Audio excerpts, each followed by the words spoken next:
Good evening and welcome to the Channel Studios here in London with your international news around the world in 5.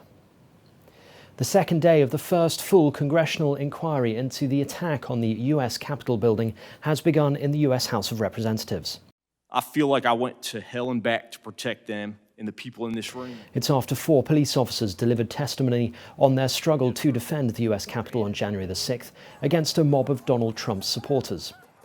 That prompted a torrent of racial epithets. The officers described how they were beaten, taunted with racial insults, and faced threats of being killed with their own guns.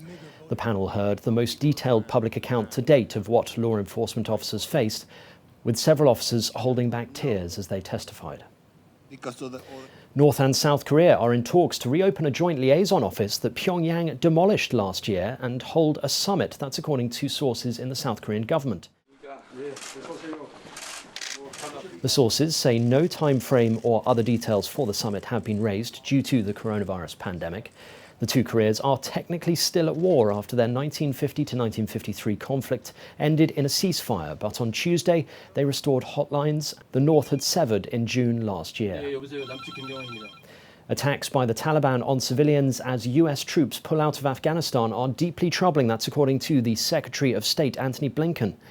In New Delhi for talks with Indian leaders, Blinken said the only path to peace in Afghanistan was through negotiations, which all parties must take seriously. Taliban insurgents have swept through districts across the country and seized vital border control points in recent weeks, as Washington has withdrawn its last troops after 20 years. We've also seen these reports of atrocities committed by the Taliban in areas that it's taken over that are deeply troubling.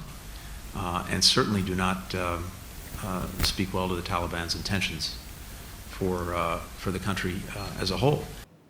The African Union has joined the European Union and the US in calling for dialogue and calm in Tunisia after the president suspended parliament and sacked government officials. The Union urged Tunisia to respect its constitution and reject violence. In a phone conversation between the AU Commission chairperson Moussa Faki Mahamat and Tunisia's foreign minister. A spokesperson of the European Commission as well urged all actors to respect Tunisia's constitution and called for calm. Turkey has ramped up security measures in the eastern province of Van amid concerns over a potential new influx of migrants to the country from Afghanistan passing via Iran. A modular concrete wall is being built on Turkey's 295-kilometre-long border with Iran, that's according to the regional governor. Turkish Interior Ministry officials said they detained more than 1,600 migrants in the past 3 weeks in the province of Van. Meanwhile, a massive fire has erupted in 2 different locations in southern Turkey. Antalya''s Manavgat district has destroyed dozens of hectares of forest cover and caused the evacuation of 5 settlements. The cause of the fires, which are rapidly spreading due to strong winds, are still unknown. 19 helicopters and 103 fire trucks have been sent to the region. People living in Rohingya refugee camps in Bangladesh are dealing with the aftermath of the huge flooding that swept through the southern region of the country on Tuesday. At least 6 Rohingya Muslims, including children, were killed and several others injured after heavy monsoon rains triggered landslides and flooding in several refugee camps in southern Bangladesh. Nearly 1 million Rohingya live in crowded camps in the border districts after fleeing a military crackdown in neighbouring Myanmar in 2017. Petrol bombs have been thrown at the Cuban embassy in the French capital, Paris. Cuba's foreign ministry released surveillance footage of the attack showing Molotov cocktails landing inside the gated compound on Monday night. 3 petrol bombs were thrown by 2 unarmed individuals. France's foreign ministry has condemned the attack and says it's investigating who was responsible.